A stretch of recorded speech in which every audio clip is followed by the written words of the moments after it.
तो आज का जो टॉपिक होने वाला है हमारा रिवीजन के अंदर वो है लेक्चर नंबर 14 में, मतलब lecture number 14 according to this PDF है। जो हमारा टॉपिक होने वाला है वो है हरियाणा में मुग़ल सल्तनत। हरियाणा में मुग़ल सल्तनत मतलब जो हरियाणा के अंदर जो मुग़ल शासन रहा था, जो मुस्लिम शासन रहा था, मीन्स लोधी वंश को एंड करने के बाद जो हमारे मुग़ल साम्राज्य स्टार्ट हो गया था। बाबर आ गया था, फिर उसका बेटा हुमायूं आ गया था, फिर उसका बेटा अकबर आ गया था, फिर उसका बेटा जहांगीर आ गया था। ठीक है, तो फिर शाहजहाँ आ गया था जहांगीर के बाद। फिर उसके बाद दारा शिकागो, औरंगज़ेब, ये सब शाहजहाँ के पुत्र थे। ठीक है, तो ये सब हमारे स्टार्ट हो जाते हैं आफ्टर लोधी वंश। ठीक है, तो सबसे पहले तो हमें ये पता होना चाहिए लोधी वंश की स्थापना किसने की थी। बताओ। लोधी वंश की जो स्थापना थी वो बहलोल लोधी ने की थी 1451 में, मतलब कि 1451 के अंदर। ठीक है, फिर उसके बाद लास्ट जो इब्राहिम लोधी था, लोधी वंश का लास्ट वाला था जो, उसकी जो है बाबर और लोधी के बीच में जो है युद्ध छिड़ा था 1526 में पानीपत की पहली लड़ाई के अंदर। तो फिर लोधी जो है उसका ख़त्म हो गया था और बाबर का जो है सल्तनत बैठ गई थी, मतलब हरियाणा के अंदर मुग़ल सल्तनत बोला जाता है फिर उसको। चलो फिर अब हम करते हैं बाबर का हरियाणा में प्रवेश कब हुआ। तो देखो, बाबर का हरियाणा में प्रवेश हुआ था 1525 के अंदर। बाबर का हरियाणा में जो प्रवेश हुआ था वो हुआ था 1525 के अंदर। मतलब हम कैसे याद करेंगे हरियाणा में प्रवेश कब हुआ, कि बाबर को ना चीस मची हुई थी। चीज़ क्या मची हुई थी कि भाई हरियाणा में जाना है मुझे, तो हरियाणा में जाना है, वहाँ पे कुछ ज़्यादा ही धन दौलत है, वहाँ पे मुझे वहाँ पर तो लूट मचानी है मुझे। तो चीज़ मची हुई थी किसको, बाबर को। कहाँ जाने की, हरियाणा में जाने की। क्यों जाने की, धन दौलत लूटने की। ठीक है, तो चीज़ 1525। फिर अगले ही साल जैसे ही बाबर की एंट्री हो गई तो अगले ही साल युद्ध छिड़ गया। हरियाणा वालों को कहाँ पसंद था फिर बाबर जैसा मुगल कोई आ जाता है हरियाणा के अंदर। This is only a trick to remember this question.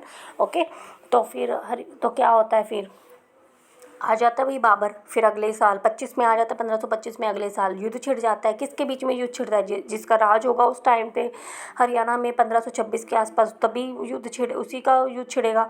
तो इब्राहिम लोधी वंश का जो आखिरी सम्राट था, ठीक है, उसके साथ उसका युद्ध छिड़ जाता है बाबर का। ठीक है, तो बाबर ने जो है डाबर का तेल लगा के युद्ध छेड़ दिया। किसके साथ छेड़ दिया, इब्राहिम लोधी के साथ छेड़ दिया। तो फिर क्या होता है, 20 अप्रैल 1526 को युद्ध का ऐलान हो जाता है, युद्ध छिड़ जाता है और बाबर जो है जीत जाता है। जितने भी पानीपत की लड़ाई हुई थी हमारी, फर्स्ट सेकेंड एंड थर्ड, तीनों के अंदर ही मुस्लिम शासक ही लड़ाई जीतता है। फिर विनर हमारा हो जाता है बाबर जी। ठीक है, बाबर जी तो मैं नहीं कहूँगी, बाबर जीत जाता है। इसी युद्ध में पहली बार तोप खानों का यूज़ हुआ था। ठीक है, जितनी भी तोपें थी, जैसे कि जो बाबर होते हैं ना, बाबर का एक फ्रेंड था जो कि रूस जाता है, रूस में रशिया, और वहाँ पे वो देखता है कि तोप जो है वहाँ पे ट्रेंडिंग है, तोपों का यूज़ होता है। तो वो बाबर को बताता है कि भाई ऐसे ऐसे तोप का यूज़ हो रहा है और तुम ये युद्ध में छेड़ो तो एक बार में उड़ जाएंगे इंसान। This is only a trick to remember this question guys.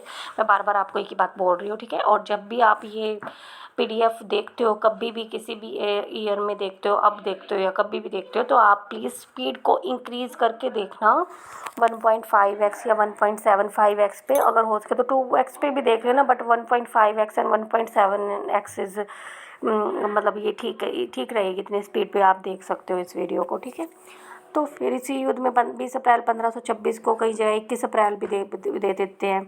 ठीक है, इस युद्ध में तोप खाने का यूज़ होता है और बाबर ने जो है कलंदर की उपाधि जो है फिर ले ली थी। ठीक है, फिर 1527 के अंदर अगले ही साल, फिर 1525, 1526, 1527 के अंदर मेवात का युद्ध हुआ बाबर के बीच में और हसन खां मेवाती के बीच में। अब देखो, मेवाती, ये हसन खान मेवाती जरूर लिखा आएगा, तो आप यहाँ से याद हो जाएगा ये कि 1527 के अंदर बाबर और हसन खान मेवाती के बीच में युद्ध हुआ था। बट बाबर ही जीतता है फिर भी, क्योंकि मेवात तो एक छोटा सा जो है जागीर होती है हरियाणा के अंदर। दिल्ली का एक सूबा था, मतलब दिल्ली का एक सूबा था हरियाणा उस टाइम पे, और हरियाणा उस सूबे के अंदर मेवात एक छोटी सी जागीर होती है। तो जब बाबर जो है पूरे लोधी दिल्ली सल्तनत पे राज कर लेता है, तो फिर ये मेवात तो क्या ही चीज़ थी। ठीक है, तो फिर हसन खां मेवाती इसमें हार जाता है। बाबर की तरफ से एकमात्र जो मरा था उस व्यक्ति का नाम था संथार। बाबर की तरफ से जो मरा था ना, एकमात्र जो व्यक्ति था उनका नाम था संधार, मतलब कि सिंधारा सा निकल गया उसका, तो किसका, संधार का, बाबर की तरफ से। तो एक ही व्यक्ति मरा था। बाबर को 1530 में हरियाणा में किस, एक मिनट बाबर को 1530 में हरियाणा में किस जगह पर सर्वाधिक विरोध हुआ? बाबर का 1530 में हरियाणा में किस जगह पर विरोध हुआ? अब जैसे ही बाबर जो है पैर जमाना शुरू हुआ तो हरियाणा वालों ने विरोध भी किया, भाई हमें नहीं चाहिए ये मुग़ल सम्राट, ये हमारे हरियाणा में बस गया आके धन लूटने के चक्कर में, और फिर हमारे ही आदमियों को मार रहा है। ठीक है, तो फिर किस, मोहन सिंह भंडार थे उस विद्रोह के जो लीडर थे, वो तो कैथल में हुआ था। तो कैथल जगह पे जो है बाबर के विरुद्ध हरियाणा वालों ने विद्रोह कर दिया था, जिसको कैथल विद्रोह के नाम से भी बोला जाता है 1530 में। मोहन सिंह भंडार राजपूत जो है वहाँ के लीडर रहे थे। ठीक है, मोहन सिंह भंडार राजपूत। फिर जो है बाबर डिप्रेशन में चला गया था और उसकी जो है 1530 में डेथ हो गई थी हरियाणा के कैथल विद्रोह के बाद। ये मैं बता नहीं रही, ऐसा ही नहीं हुआ था, ये सिर्फ याद करने की चीज़ें हैं। ठीक है, याद करने के लिए ओनली। ठीक है, क्योंकि मैंने ऐसे याद किया तो आपको भी ऐसे याद करवा रही हूँ रिवीजन में। ठीक है, बाबर ने हरियाणा में प्रशासन सरकार को कितने भागों में बांटा था? बाबर ने हरियाणा में प्रशासन या फिर सरकार को कितने भागों में बांटा था? बाबर ने हरियाणा की सरकार को 4 भागों में बांटा था, जिसमें पहली थी दिल्ली सरकार, दिल्ली सल्तनत थी। मेवात सरकार, क्योंकि मेवात का युद्ध हुआ था, हसन खां मेवाती मारा गया तो मेवात सरकार बना दी।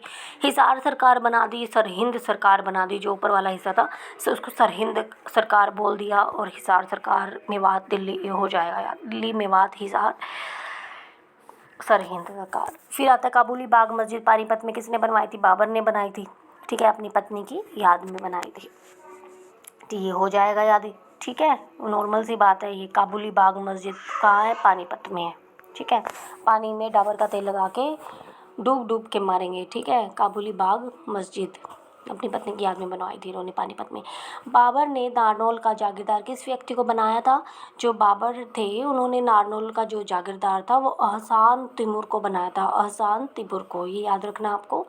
बाबर ने नारनौल अब देखिए नारनौल को है ना बंदूक, नरनाल के नाम से जानते हैं, नरनाल बंदूक। ठीक है, पहले जो है बंदूक को नरनाल बोलते थे अकबर के टाइम में, तो नारनौल को हम नरनाल से याद रखते हैं, पहले बात तो ये। ठीक है, मतलब सिर्फ याद करने की ट्रिक है। ठीक है, एहसान तिमूर, अब जब तैमूर आएगा, मान लो एहसान तिमूर, तो हमारे ऊपर कोई एहसान थोड़ी ना करेगा आके, हम उसको नरनाल से ठोक देंगे, नरनाल इंदा बंदूक। ठीक है, बाबर ने नरनाल का जागीरदार किसको बनाया था? डाबर का तेल लगा के तैमूर को बना देता, एहसान तिमूर को, तिमूर। ठीक है, नारनौल का जागीरदार बनाया था, अभी ये याद रखना, नरनाल नारनौल। शेरशाह सूरी का जन्म हरियाणा में कहाँ हुआ था? शेरशाह सूरी, अब जहाँ भी शेरशाह सूरी का नाम आ जाएगा ना बेटा जी, तो वहाँ पे हमें जो उसके जन्म से रिलेटेड या जन्म से रिलेटेड तो चलो पंजाब में हुआ था, लेकिन हमारे हरियाणा वाली बात है तो हम यहाँ पे ना नारनौल ही टिक करते हैं शेरशाह सूरी पे, क्योंकि इनका जो लालन पालन हुआ था वो इनके जो इब्राहिम सूरी थे उनके पास, शायद इनके नाना जी का ननिहाल था ये, तो यहाँ पे इनका लालन पालन हुआ था शेरशाह सूरी का। तो नारनौल में जो है इनका जन्म माना जाता है हरियाणा में। ठीक है, बुक्स के हिसाब से HSSC के अकॉर्डिंग। कन्नौज के युद्ध में हुमायूं को हराया था शेरशाह सूरी ने। शेरशाह सूरी ने किसको हराया था? कन्नौज के युद्ध में हुमायूं को हराया था। कौन था हुमायूं? अकबर का पिता था। ठीक है, नारनौल के जागीरदार हसन खां के घर में हुआ था। अब शेरशाह सूरी का जन्म कहाँ हुआ था? नारनौल का एक जागीरदार था हसन खान, उसके घर में हुआ। ये हसन खान मेवाती नहीं है, ये हसन खान ओनली है। ठीक है, उसके घर में हुआ था। अब GT ग्रैंड ट्रंक रोड जहाँ पे ट्रक वगैरह चलते हैं, ये इसको बनाने का श्रेय भी शेरशाह सूरी को जाता है, जो कि हरियाणा के पूर्वी भाग से होकर गुजरता है, ईस्ट एरिया से होकर गुजरता है। ठीक है, हरियाणा में कोस मीनारों का निर्माण किसने करवाया था? अब जितना दूर दूर तक शेरशाह सूरी ने ना बहुत बड़े बड़े ये क्या कहते हैं ग्रैंड ट्रक बनवाए थे, और जैसे अमृतसर जाने वाला रोड बनवाया था, ऐसे करके बहुत सारा बनवाया था इन्होंने। तो वहाँ पे इन्होंने ना पानी की सुविधा करवा दी थी जगह जगह पर ना, ताकि यात्रियों को पानी की समस्या ना झेलनी पड़े, तो उन्होंने कोस मीनारों का निर्माण करवाया था शेरशाह सूरी ने। इन्होंने टोटल 88 कोस मीनार जो है हरियाणा में बनवाई थी, 88 कोस मीनार। सबसे प्राचीन जो कोस मीनार है वो है कोहांड, कोहांड। ठीक है, कोहांड सबसे प्राचीन कोस मीनार है कोहांड। मृत्यु कब हुई थी? कालिंजर में सुरंग फटने से। कालिंजर में एक सुरंग थी, उसके अंदर ब्लास्ट हो गया था, तो शेरशाह सूरी की जो है डेथ हो गई थी। पानीपत का दूसरा युद्ध किसके बीच में हुआ था? अकबर और हेमचंद्र विक्रमादित्य के बीच में। अकबर इसमें जीत गया था। हेमू हरियाणा के रिवाड़ी का निवासी था, हिंदू शासक था ये। ठीक है, हरियाणा के रेवाड़ी का। 1556 में ही वो दिल्ली का लास्ट हिंदू सम्राट बना। दिल्ली का लास्ट हिंदू सम्राट कौन बना था? 1556 में हमारे हेमचंद्र विक्रमादित्य। अकबर ने शाह कुली खान को नारनौल की जागीरदार दी थी। अब अकबर ने नारनौल की जागीरदार अकबर के काल में अकबर ने किसने दी थी? शाह कुली खान को दी थी। शाह कुली खान को दी थी। बैरम खान के संरक्षण में युद्ध हुआ था, पानीपत का दूसरे वाला, और मात्र 13 वर्ष की उम्र में दिल्ली की गद्दी पर अकबर बैठ गए थे। फिर किसने हिसार फिरोज़ा से फिरोज़ा शब्द है? हिसार फिरोज़ा नाम तुगलक ने रखा था। फिरोज शाह तुगलक ने। तुगलक वंश की स्थापना हुई थी 1320 ईस्वी में। ठीक है, और किसने की थी? गाजी तुगलक ने की थी। ठीक है, गयासुद्दीन तुगलक भी बोल देते हैं उसको, गाजी बैग तुगलक भी बोल देते हैं। मैंने अभी प्रीवियस वीडियो बनाई थी जो अभी इंडिया जीके की, उसमें मैंने क्वेश्चन करवाए थे प्रीवियस ईयर के जो HSSC में पूछे गए हैं इंडिया जीके से रिलेटेड। तो फिर दिल्ली सल्तनत से रिलेटेड, तो उसमें ये मैंने करवाया हुआ है टॉपिक भी, जितने भी टॉपिक हमारे पूछे गए हैं। ठीक है, तो हिसार फिरोज़ा को किसने हटवाया था? अकबर ने हटवाया था। उन्होंने बोला क्या फिरोज़ा, हम तो सिर्फ हिसार बोलेंगे। तो जो अकबर के दरबारी कवि थे बिरबल थे। बिरबल का जन्म भी नारनौल में ही हुआ था। बिरबल का छत्ता इसीलिए नारनौल में ही पाया जाता है। राय मुकुंद का छत्ता भी बोल देते हैं इसको, वो भी नारनौल में ही पाया जाता है। अकबरी दरवाज़ा हरियाणा के किस ज़िले में पाया जाता है? अब अकबर के टाइम में अकबरी दरवाज़ा भी बना था, तो अकबर के टाइम में बनाया तो मतलब वो थोड़ा दिखाएगा रोब, तो हम ट्रिक से याद करते हैं कि सोने का बनाया था, तो सोनीपत में। ठीक है, अकबरी दरवाज़ा कहाँ मिलता है? सोनीपत में मिलता है, अकबरपुर बरोटा में। अकबरपुर बरोटा, ठीक है, अकबरपुर बरोटा के अंदर सोनीपत में, सोने का बरोटा ऐसे याद कर सकते हैं, अकबरपुर बरोटा। ठीक है, अकबर के शासनकाल में हरियाणा किस सूबे में आता था? दिल्ली सूबे में आता था। अब वही है, दिल्ली सल्तनत थी तो दिल्ली में एक हरियाणा आ जाता था, तो दिल्ली सूबे के अंदर आता था। हरियाणा एक जागीर थी, और हरियाणा के अंदर जो छोटे छोटे ऐसे कह सकते हैं अपन। ठीक है, दिल्ली सूबे के अंदर आता था हमारा हरियाणा। किस मुगल शासक ने हरियाणा में सर्वाधिक पेड़ पौधे लगाए? जहांगीर ने लगवाए थे, अकबर के बेटे ने। अब जहांगीर के नाम में जहान आ रहा है, जहान को प्यारा जो समझेगा वो पेड़ पौधे तो लगाएगा ही। तो पेड़ पौधे किसने लगाए थे? मुगल शासक ने, जहांगीर ने। 1614 से 1615 में हरियाणा में प्लेग फैलने के कारण किस मुगल शासक ने लोगों की सहायता की थी? अब प्लेग फैल गया, नाम से वही जहान आ रहा है। अब जहान के अंदर प्लेग फैलेगा, बीमारी फैलेगा, तो वो उनकी हेल्प तो करेगा, पेड़ पौधे लगाएगा, हेल्प करेगा। तो ये भी जहांगीर ने किया था 1614 से 1615, ये याद रखना अपने को। शाहजहाँ ने अपने धार्मिक गुरु शेख चिली, शाहजहाँ के गुरु का नाम क्या था? शेख चिली था। उनका मकबरा थानेसर के अंदर है, जिसको हरियाणा का ताजमहल भी बोलते हैं। ठीक है, जो हमारे एक रोस के नाम से थे एक, ठीक है, उन्होंने ना हरियाणा का ताजमहल जो है दूसरे नंबर का बोला है। जो ताजमहल है ना हमारा मेन ताजमहल आगरा के अंदर, उसके बाद दूसरे नंबर का ताजमहल इन्हीं को बताया था। ठीक है, शाहजहाँ का पुत्र जो दारा शिकोह के पास हरियाणा में किस जगह की फौजदारी है? शाहजहाँ का पुत्र एक तो औरंगजेब होता है, एक दारा शिकोह होता है। उनके पास पूछा हुआ है हरियाणा में किस जगह की फौजदारी थी? हिसार की फौजदारी थी। दारा शिकोह को किसकी थी? हिसार की फौजदारी थी। प्रशासनिक इकाई क्या थी उस टाइम पे? ठीक है, वो थी चकला जो है प्रशासनिक इकाई थी हरियाणा की। डेविड रोस, ये देखो ये आ गया, डेविड रोस ने शेख चिली मकबरे को ताजमहल के बाद सबसे सुंदर रचना बताया है। ताजमहल के बाद सबसे सुंदर रचना किसने बताया? डेविड रोस ने। एक मिनट कलर चेंज कर लेती हूँ। डेविड रोस ने शेख चिली के मकबरे को सबसे सुंदर रचना बताया है आफ्टर ताजमहल। ठीक है, और शाहजहाँ दारा शिकोह है। ठीक है, हरियाणा में किसकी फौजदारी थी? हिसार की। अब हिसार है जो, ठीक है, हिसार में सबसे ज़्यादा जार होते हैं, ऐसे कि मतलब ये ट्रिक है सिर्फ। ठीक है, हिसार में सबसे ज़्यादा जार है। अब दारा शिकोह क्या करता था? जारी मारता था। जारी कहाँ मारते हैं? हिसार में मारते हैं। नारनौल के सतनामियों ने किस मुगल शासक से युद्ध लड़ा था? नारनौल के सतनामियों ने किस मुगल शासक से युद्ध लड़ा था? तो नारनौल के जो सतनामी थे वो नर और नाल लेकर औरंगजेब के खिलाफ युद्ध लड़ा था उन्होंने। ठीक है, औरंगजेब के खिलाफ ठीक है, औरंगजेब के खिलाफ नारनौल नर और नाल लेके जो सतनामी थे, अच्छे लोग थे, उन्होंने औरंगजेब के खिलाफ युद्ध लड़ा था। औरंगजेब कह सकते हैं हम, औरंगजेब से हम याद कर सकते कि जेब कतरा ऐसे याद कर सकते हैं, और जेब कतरेगा। ठीक है, तो उसके दो जेब कतरेगा तो फिर नर और नाल से उड़ा देंगे। नर और नाल क्या है? बंदूक है। ठीक है, नारनौल के सतनामी।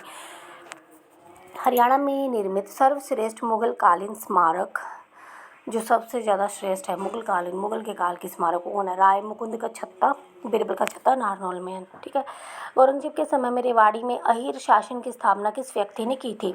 औरंगजेब के समय में रेवाड़ी में अहीर शासन की स्थापना, रेवाड़ी में सबसे ज़्यादा अहीर जाति रहती है। ठीक है। किसने की थी? मतलब अहीर मतलब यादव जाति। ठीक है। नंदराम अहीर ने की थी। नंदराम अहीर ने की थी। औरंगजेब के समय में अहीर शासन की स्थापना नंदराम अहीर ने की थी। जो राम जी थे और नंद भी थे, उन्होंने की थी औरंगजेब के शासनकाल में। जेब कतरे के शासनकाल में रेवाड़ी में अहीर शासन की स्थापना की थी। किस हरियाणवी शासक ने अकबर के मकबरे को लूट कर उसकी अस्थियां निकाल कर जला दी थी? देखो ये तो कोई जाट ही कर सकता है, मतलब ये सिर्फ ट्रिक है याद करने की, मैं किसी को कैटेगराइज नहीं कर रही हूँ। ये सिर्फ, अब ये जाट मूवी भी आई है तो एकदम मस्त मूवी थी, तो ये कोई जाट ही कर सकता है। क्या कर सकता है कि जो मुगल है जो गंद फैला रहे हैं हमारे यहाँ पे, तो उसकी निकालेगा, उसके अस्थि पिंजर को जला कर राख कर देगा। ठीक है। तो किस हरियाणवी शासक ने अकबर के मकबरे को लूट कर उसकी अस्थियां निकाल कर बिल्कुल जोर शोर से जला दी थी और बोल दिया था अब कर लो जो करना है? तो ये कौन हो सकता है? राजा राम जाट। वो राजा भी था, वो राम भी था और वो जाट भी था। राजा राम जाट। जाटों का विद्रोह का नेतृत्व भी किया। जाटों के विद्रोह का नेतृत्व भी किया, मतलब लीडर था वो जाटों के विद्रोह का। ठीक है। जाटों ने जो विद्रोह छेड़ा था। ये सिर्फ ट्रिक है याद करने की, और ये क्वेश्चन याद हो जाती है ऐसी ट्रिक से। मैंने भी ऐसे ही याद की है जिनसे मैंने पढ़ा है। ठीक है। गुरु गोविंद सिंह की मृत्यु के बाद मुगलों से युद्ध किसने किए थे?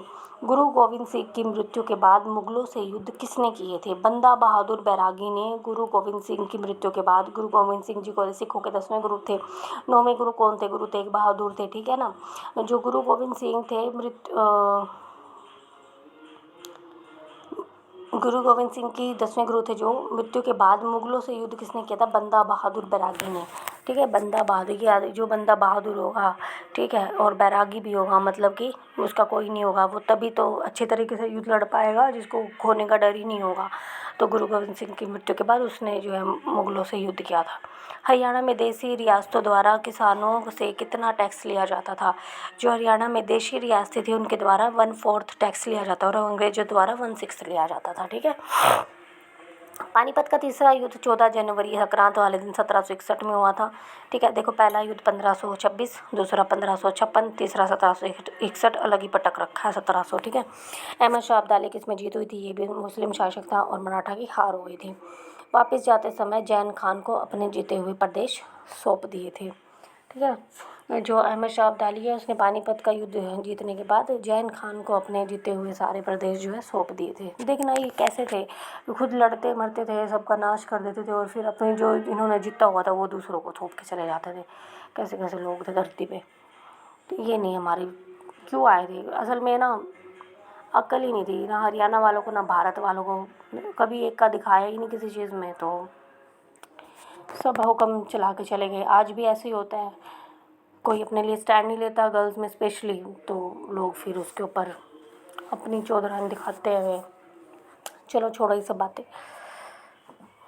वही कहते हैं ना, अकेली औरत भी कुछ नहीं कर सकती, पीछे सपोर्ट होना ज़रूरी होता है। ऐसे ही अकेला आदमी भी नहीं कर सकता, सबके साथ ही होता है। तो चलो, किस राजा को जाटों का प्लूटो अफलातून बोला जाता था? किस राजा को जाटों का प्लूटो या अफलातून बोला जाता था? राजा सूरजमल। राजा सूरजमल, कौन नहीं जानता राजा सूरजमल को? वही है ये राजा सूरजमल जिन्होंने सूरज कुंड, ठीक है, महल का निर्माण किया था। तो इनको जो है जाटों का प्लूटो बोला जाता था। ठीक है। कहीं दूसरे ग्रह से आए तो प्लूटो ग्रह से। ठीक है। और अफलातून अफलातून अफलातून बोला जाता था इनको। नादिर शाह ने 1739 में भारत पर हमला किया। ओके। इस युद्ध को किस नाम से जाना जाता था? करनाल का युद्ध। करनाल पे हमला किया था, करनाल का युद्ध के नाम से जाना जाता। दिल्ली के सम्राट ने कोहिनूर हीरा व मयूर सिंहासन देकर अपना पीछा छुड़वाया था। इससे तो मर ही जाता ये कोहिनूर हीरा, क्योंकि बाद में मरा तो है ही। तो जो दिल्ली का सम्राट था उन्होंने अपना कोहिनूर हीरा दे दिया था और मयूर सिंहासन अपना दे दिया था, तब अपना पीछा छुड़वाया था नादिर शाह से, और फिर वो ब्रिटेन में ले गया था। हरियाणा पर मराठों का अधिकार कब हुआ था? 18वीं शताब्दी में। हरियाणा पर मराठों का अधिकार कब हुआ था? 18वीं शताब्दी में हरियाणा पर मराठों का अधिकार हुआ था।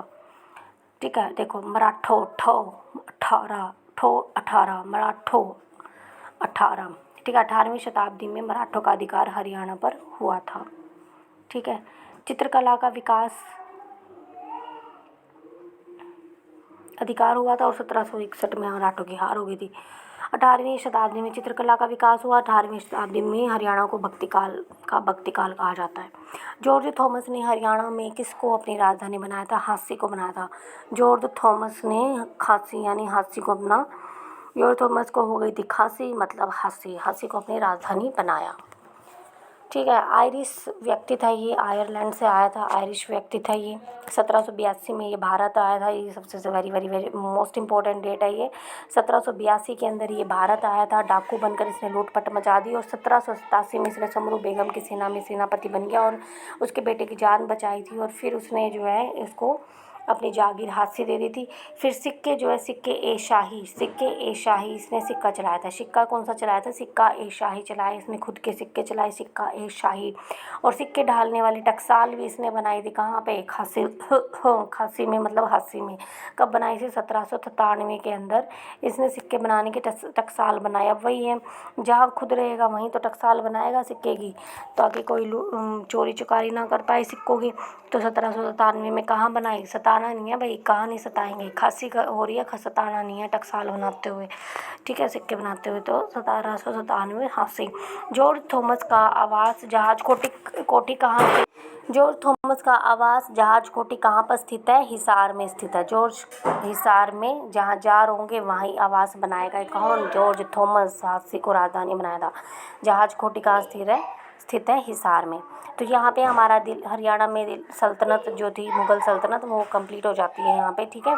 तो वेरी वेरी वेरी इंपॉर्टेंट है, यहाँ से क्वेश्चन हमेशा ही आता है। तो ये आप, आई होप आपको सारे क्वेश्चन याद हो भी गए होंगे और मेरी जो है रिवीजन अच्छे से हो गई है, यहाँ पे आपकी भी हो गई होगी।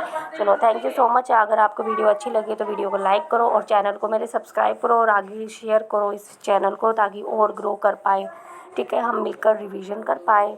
Okay, thank you, bye bye, take care.